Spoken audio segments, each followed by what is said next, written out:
I'm Katrina and this is Scion Tare, and today I want to talk to you about first part in grafting is collecting your scion. So we'll talk about grafting in another video. Basically what you need to know for this video is you can have any type of fruit you want.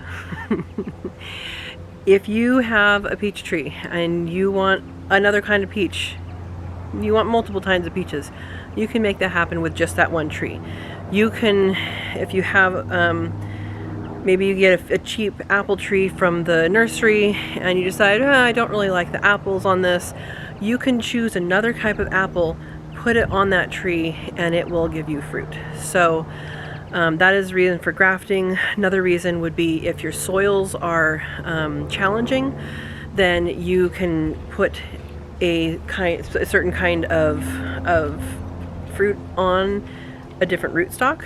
So you can have something that grows well in clay, or grows well in sand, or grows well in whatever type of substrate that is in your area, and still be able to grow things that don't grow well in your area because of the roots. I hope that makes sense. One example is cherries. Cherries often don't like their feet to be super wet. They don't like their roots to be super wet. So a lot of times people graft onto plum, which I just found that out. But a lot of times your cherry graft is either grafted onto a cherry that is more suitable for those conditions, or one that is grafted onto a different kind, and then it has an inner stem that makes it all work. So I'm not getting into all that stuff. I know there's a lot of stuff that I don't know about, which goes with which and all of that. I have to look it up or ask someone. So at least with that, that is something I reference people, and I reference sources for that. So let's just look at like this tree right here behind me is a multi-graft tree, has multiple fruit on it. I have some other here that we can use as grafting wood. So I'm actually going to start over here. Alright, so this tree behind me, it's a Flavor Supreme, I believe, and it has just gotten out of control. It does not fruit well. I got one fruit 2 years ago, and last year it didn't fruit at all. I'm going to be overgrafting this, so it really doesn't matter what I do to the above ground, or to the main part of the tree. But I'm going to show you guys how you can select something to graft. So hopefully you guys can see this. This is just a branch that comes off of another branch. This is last year's growth. So all I'm going to do is I'm just going to cut it. Now, when you cut it, you want to make sure you know which end's down, which end's up. And if you're experienced in this, then you probably don't need to cut it a special way. I know that for the California rare fruit growers, we do for the Scion exchanges, do a flat cut on the bottom and an angled cut at the top. When you're collecting Scions, you want to make sure there's about, I don't know, four buds on there. So this is a bud, this is a bud, there's another bud, there's another bud. So we'll cut it a little high in here. We'll cut it right there. So if you go to one of the Scion exchanges, that's typically how it's going to be cut. Each one might have different ways of doing it, but basically your buds are going to be pointing upward. So see how that's pointing upward? And there you go. You're going to take this. I'll show you what to do with it. But you can have, here's the rest of that branch. You can do more. It's a big branch. So we're just going to do that right now.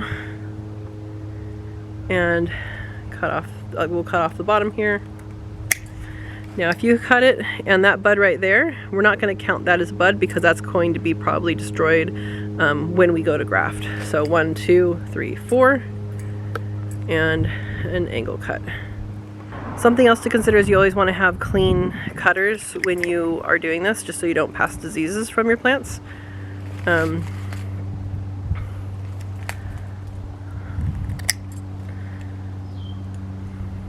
It's okay if you have more than 4. It's okay if you have more than 4 buds. You can, with something like this that has 4 buds, you can actually get 2 grafts out of that if you wanted to, and that's fine. You can collect them longer, whatever, that's fine, and you can cut them later. The only reason to cut them shorter is that you're going to be ending up cutting them shorter anyway, and it will fit in a Ziploc bag in the refrigerator. We'll show you that process. So, I'm not counting buds, I'm just kind of going by length now. So just from this one stick, we're getting quite a bit. And when you graft, you're going to want to have, okay, I'm just going to leave that top there.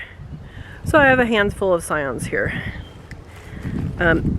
Every single one of these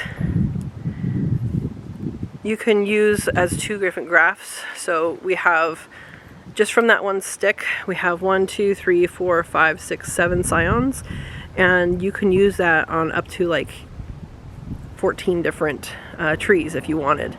So that's a lot of material there, even though it's just one stick, and you're trimming your trees anyway. I haven't done it yet because it's been raining and then it's been sunny and I haven't had time to actually get to it. I don't know if it's going to happen this year, guys. Probably should, but I don't know if it's going to happen. Basically what happens is, this is what when you trim your trees, this is when people collect Scions. Now, at this point, we are only talking about trees that are deciduous and lose their leaves in the winter. The other types of trees, the evergreen trees, they have a different type of grafting process and timing, but it's the same process. You just cut some of the wood, that's a little bit different. So we're just talking about the over the winter. All right, so you have your sticks and you realize, what do you need to do? We're going to put these in a bag. We're going to put a little bit of water, spritz it, put it in a bag, and roll it up and put it in the freezer. I'm going to show it at the end just because we're outside and bags are inside. But that is, let's talk about what actually happens here. So let's see if this will focus. The inside here, that's wood. The outside is bark. In between that is the inner bark, the cambium, and that's what you want to line up. So when you have a rootstock, or when you have a plant, an existing tree that you want to add this material onto, then it is important that that layer lines up. Now you can line it up on one side or the other if this is smaller. It's easiest if this piece is the same size or smaller than what you're grafting onto. If this is larger than what you're grafting onto, then you're gonna have to line it up on one side and hope that it works. And grafting is pretty amazing. You can just put 2 things together and it grows. So this is a little bit rambling, but I wanted to give you guys an introduction to that.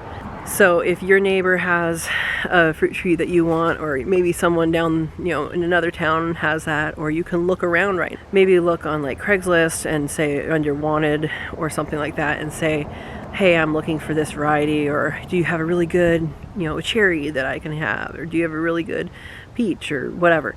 Then you can seek out those things now.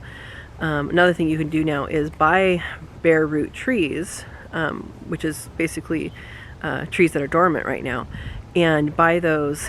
And if you can see the structure, you say, okay, I know I'm wanting one of this, but then maybe there's 3 main branches, and maybe you want to put different branches on it for different varieties. That is totally doable. So there's lots of options here, I guess is what I'm saying. But now is the time to be collecting the Scion wood, and yeah, this is what we're doing.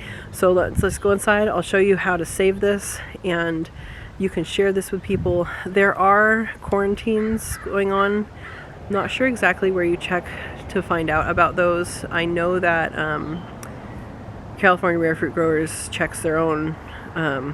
They're very organized, but if you're in a different part of the country or in a different exchange, then I don't know what the rules are for that. Like, There's certain diseases and pests that can come in on scion wood, so that's something that you want to be careful with. Generally, if you're in your own town, you're in your own community, you're going to be pretty safe because you're likely already exposed to that or will be soon. So let's go inside and we'll show you how to store these. Okay, so I'm inside now. I have a Ziploc bag and I wrote Flavor Supreme Pluot with a question mark because I actually don't know if that's what this is. Flavor King's Flavor Supreme, I know which trees those are, but I don't know which one is which because the labeling got messed up. So if you have a spray bottle of water, I would just give it one spritz. I don't have a spray bottle of water. I have spray bottles of alcohol and spray bottles of Listerine and alcohol. But what I'm going to do is I'm just going to take some from my Brita, just put a little bit in the bag. That was probably too much. Okay. Sealing this up. Yeah, so that's too much water, but I am just going to kind of move it around the bag, get things wet. And I need to pour out some. Really, a spray bottle is best. I just have different things in mind right now. So like that's a much more reasonable amount of water. Go ahead and put these in the bag. And press out the air. And roll it up. So once this is rolled up, it doesn't really have to be rolled up, but might as well. So once this is rolled up, I'm going to squeeze out the extra air.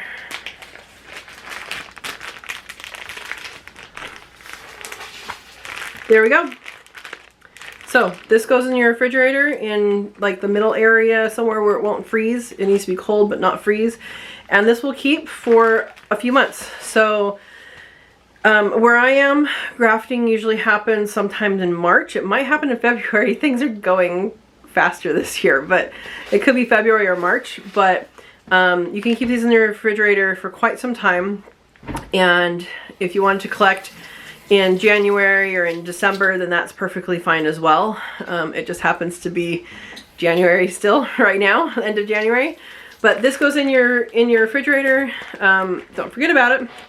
And check on it, make sure it's not, you know, molding, because if it's molding, there's too much moisture.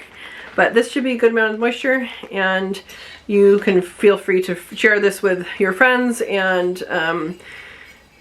you know, anybody who wants that type. Maybe someone was in your garden and said, hey, I really like that type, and you know they have something they can graft it on. Go ahead and, you know, give them a little gift. A little gift of grafting. Alright, thank you guys for watching this, and I hope that this at least prepares you for grafting later. We'll do videos about grafting later, but I just wanted to make sure that we didn't miss the opportunity to take scions right now while they're still dormant and go from there. So here you go. Thank you for watching. If you are not subscribed already, please hit the subscribe and the notification bell to make sure you get all the videos. And share this with someone who wants to learn more about fruit trees. And I thank you. Have a wonderful day. Thank you.